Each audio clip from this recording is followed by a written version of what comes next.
자꾸 이렇게 요령을 찾고 이런 게 한예종 1차 논술과는 굉장히 어울리지 않거든요. 이 한예종 1차 논술에서 좀 중요한 점은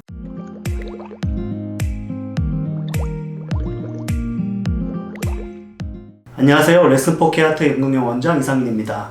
자, 한예종 1차 논술이 드디어 공개가 됐습니다. 그래서 올해 한예종 1차 논술에서 굉장히 궁금해하는 학생들이 되게 많았고 또 문제에 대해서 많은 학생들이 시험을 보기 때문에 굉장히 중요한 시험이라고 할 수 있는데요. 그 시험에 대한 빠른 피드백을 좀 오늘 유튜브로 구성해 봤습니다. 일단은 제가 유튜브에서 여러 번 얘기한 것처럼 그 유형이 좀 반복되는 경향이 있습니다. 작년 유형이 그 다음 유형에 바로 나오진 않고요. 근데 항상 예외는 있죠. 근데 대부분은 2년 전에 그 스타일을 좀 열심히 볼 필요가 있다고 제가 여러 번 얘기를 했는데, 지금 그 한예종 이번 문제 같은 경우에는 2년 전 기출과 유사성이 좀 있으면서 또 많이 다른 문제라고 할 수 있습니다. 일단 이번 문제 같은 경우에서 좀 구체적으로 해설하기 이전에 좀 한예종 1차 논술의 큰 틀에서 좀 우리가 이해를 하고 가야 될 게 있는데, 진득하게 이렇게 깊이 있게 좀 들어가기보단 자꾸 이렇게 요령을 찾고 이런 게 한예종 1차 논술과는 굉장히 어울리지 않거든요. 이 한예종 1차 논술에서 좀 중요한 점은 지식보다 소화 능력이 더 중요합니다. 그러니까 학생들이 자꾸 생각하는 게 내가 뭘 알고 있는 게 되게 중요하다 생각하고, 뭐 경험적인 거는 안 되고 개인적인 건 되고 뭐 이 문학적인 건 되고 영화적인 건 안 되고 뭐 이런 얘기를 너무 많이 듣는데, 아니요. 잘 쓰는 친구는 뭘 써도 붙습니다. 왜냐하면 그냥 자기가 잘 소화하는 거를 좋아하는 학교예요. 그래서 글에 잘 응용할 수 있고 녹여 쓸 수 있으면 어떤 걸 끌고 와도 합격할 수 있다는 거에 대해서 좀 열려 있어야 됩니다. 그래서 이제 이분법적으로 생각하면 좀 안 된다는 거죠. 왜냐하면 그 학생들은 문제를 어떻게 적용했는지, 특히 영어 문제가 있다 보니까 그 해석적인 거에서 약간 좀 잘못 해석하거나 이런 경우에 답안이 좀 엉뚱하게 쓰지 않았냐는 거에 대한 고민이 많은데, 저는 사실 그 논술을 지도한 입장에서 학생들 글을 이렇게 보면 바로 나와요. 논리적 글이라고 하는 건 여러 가지 어떤 인문학적 또 독서 또는 문장력의 수준이 굉장히 금방 드러나요. 예, 그래서 여러분들이 그 1차 논술을 할 때 쓴 글이 얼마나 완성도 있는지에 따라서 틀립니다. 그래서 글을 잘 쓰고 좀 평소에 독서가 돼 있고 인문학적인 깊이가 있고 또 발상도 좀 독특하고 이런 것들이 균형이 잘 잡힌 학생이라면 문제에 대한 해석이 조금 잘못되거나 좀 엉뚱한 걸 써도 결론적으로는 옳게 도달할 겁니다.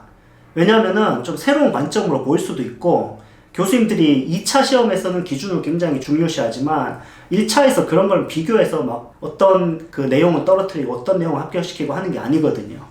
그거 꼭 기억하셔야 됩니다. 그러니까 여러분의 기본기가 중요하지 그 문제에 대한 적중이나 또는 문제에 대한 해석이나 문제에 대한 정답 이런 거는 존재하지 않는다는 거에 대해서 꼭 그 이해하고 들어가야 됩니다. 그럼 뭐가 중요한지 한번 봅시다. 1번 문제. 자, 1번 문제 제시문이 나오고, 제시문은 뭐 간단하게 얘기하자면 예술은 정치, 사회, 문화에 많은 영향을 끼친다 이런 거죠.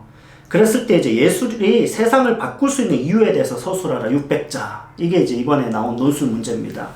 이거는 특징이 뭐냐면 보통 이제 논술이 두 가지로 볼 수 있어요. 하나는 닫혀있는 논술이 있습니다. 방영과 논술, 1차 논술이 좀 그런 건데, 어떤 면에서 요약해라 또는 줄을 그어놓고 가의 근거를 통해서 나에 대해서 정리하고 거기에 대한 어떤 반박 의견을 써라, 어떤 정답에 가까운 생각을 굉장히 논리적으로 써야 되는 논술 유형이 있습니다. 근데 한예종 논술은 여러 번 말씀드리지만 열린 구조란 말이에요. 여러분이 그 큰 주제를 던져주면 그 주제 안에서 여러분들이 내용을 채울 수 있는 겁니다. 그렇기 때문에 예술이 세상을 바꿀 수 있는 이유에 대해서는 정답이 없어요. 여러분의 생각을 그냥 가져오면 됩니다. 근데 여기서 이제 주특기가 좀 있을 수 있죠. 그러니까 여러분이 논술에 있어서 어떤 면에서 좀 강점이 있는지를 빨리 파악을 해야 된다는 겁니다. 철학적 사고가 좋은 친구는 1번 문제를 철학적 사고로 끌고 갈 수가 있어요. 이 2번 문제 같은 경우에는 예술이 세상을 바꾼 사례를 들라고 하니까 이 사례를 그냥 400자기 때문에 간단하게 들면 되는 거거든요. 근데 이걸 들 때 그 예시가 진부하지 않으면서도 너무 교과서적이지 않으면서도, 또는 교과서적이라면 그 예시에 대한 근거가 좀 참신하다든지 이런 식으로 너무 튀기 위해서 그냥 준비한 티가 나는 글은 되게 좋지 않아요. 이 문제의 흐름과 의도에 잘 맞고 근거가 되면서 논리성을 갖추는 게 더 중요한데, 여러분이 뭔가 이렇게 준비해서 이렇게 아이템을 되게 재밌는 예시를 든다 해도 그게 약간 논리적인 근거가 좀 희박하면 떨어질 수밖에 없습니다. 그리고 1번 문제 같은 경우에는 결국 그 예술이 세상을 바꿀 수 있는 이유에 대해서 여러 가지 여러분의 어떤 생각들, 어떤 철학적 사고일 수도 있고 뭐 미학적 사고일 수도 있고 또는 일반적인 그 이야기를 할 수도 있겠지만 1번 같은 경우에는 약간 열려있는 형태의 논술로서 비슷한 그 기초를 찾자면 역시 제가 여러 번 유튜브에서 말씀드렸던 아름다움에 대한 그 지금 자막에 나오고 있는 이 아름다움에 대해서 논술하는 문제와 굉장히 유사하죠. 그래서 여러분의 인문학적인 그 소양을 좀 보여주면서 인문학적인 여러분의 어떤 독서 또 글쓰기 그런 것들의 탄탄함을 보여줘야 하는 문제고요. 그리고 이제 관점의 창성이 좀 들어갈 수 있으면 더 좋죠. 근데 항상 말씀드리지만 그거는 나중 문제라는 거예요. 근거가 빈약하고 논리성이 빈약한데 참신한 글은 붙을 수가 없습니다.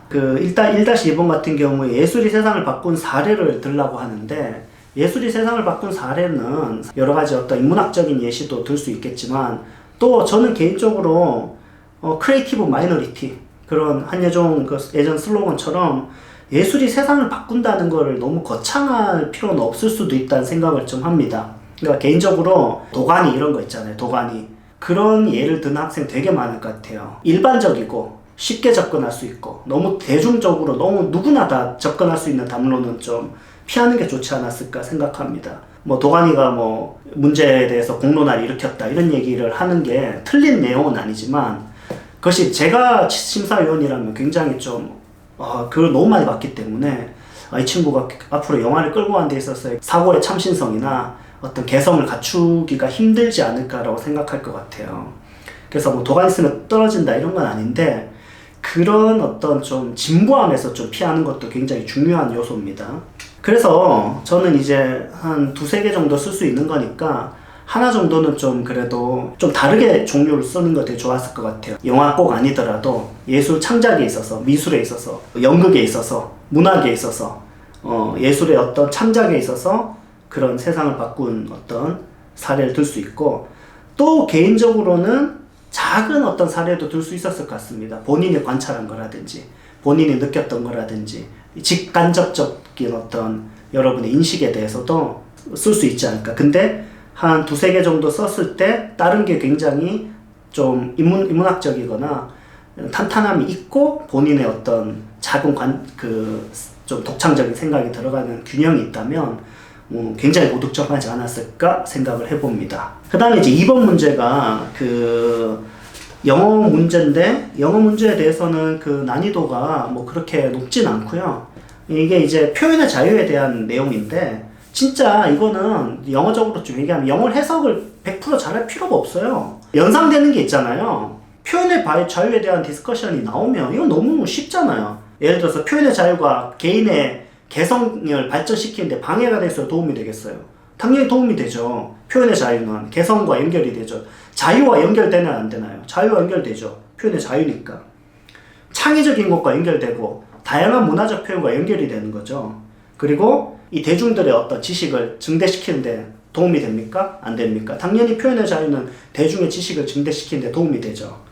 그리고 아이디어와 정보를 자유롭게 교환할 수 있을 때 우리의 지식이나 지역, 우리 사회에 도움이 되냐 안 되냐? 당연히 도움이 되는 겁니다.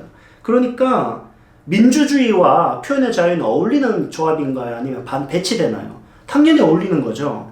이 지문은 너무 슬로건적인 거예요. 그러니까 표현의 자유는 이런 거다.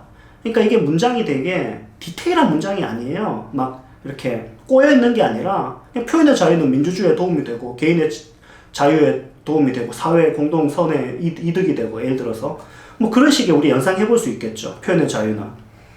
그러면 이제 그 다음에 나오는 문장이 뭐겠어요? 그 표현의 자유는 어떤 경우에 특정 경우에 제한이 될 수 있다.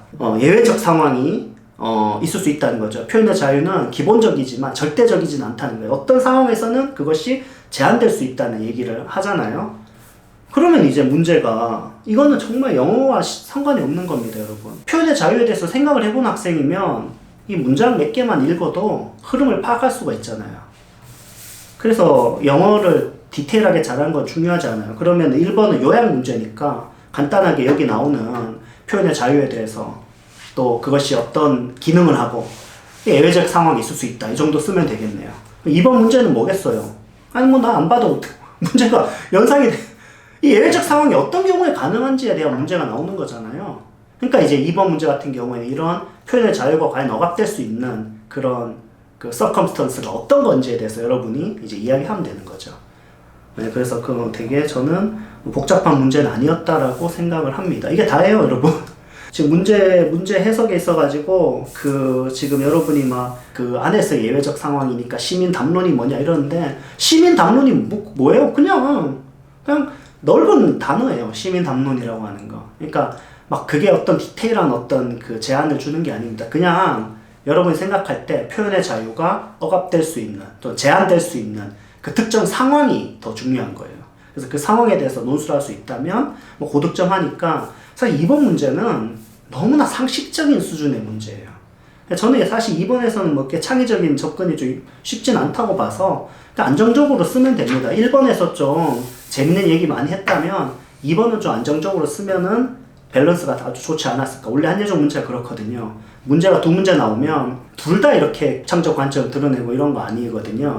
2번이 좀 딱 봐도 안정적으로 그냥 쓸 수밖에 없으니 1번에 있어가지고 좀 창의적 접근했다든지 1번이 좀 진부한 면이 있다면 2번에서 그 시민 담론에서 좀 예외적인 그 상황에 대해서 좀 여러분의 생각을 좀 써본다든지 그래서 밸런스를 좀 잘 갖춘 게 좋고요. 뭐 1번과 2번이 맥락도 되게 비슷해요. 지금 보면 그래서 1번과 2번에 연결지어서 쓴다든지 합격생 보면 그렇게 쓰는 학생도 많거든요. 근데 그거는 절대적인 건 아닙니다. 자, 그러면 올해 1차 문제를 한번 정리해 보겠습니다. 일단 유튜브에서 누누이 말한 대로 기본적 논술 실력이 되게 중요하다라고 얘기했습니다.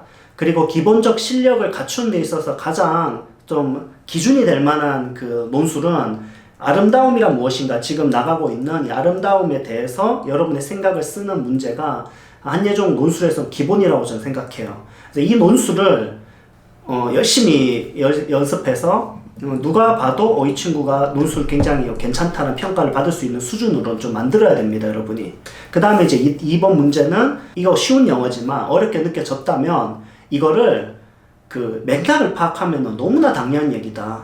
그래서 맥락을 파악하면서 여러분이 논술했다면 전혀 어렵지 않고 그 여러분이 표현의 자유와 예술의 관계에 대해서 한 번이라도 생각해 봤다면 당연히 자유에 또 사회 공공선의 발전에 또는 예술의 창작에 또는 민주주의에 당연히 연결이 되는 게 긍정적 영향을 주는 게 바로 그 표현의 자유이기 때문에 그 표현의 자유가 억압될 수 있는 상황이 무엇인지에 대해서 여러분이 생각해 본다면 안정적인 답변을 할 수 있지 않았을까 싶습니다.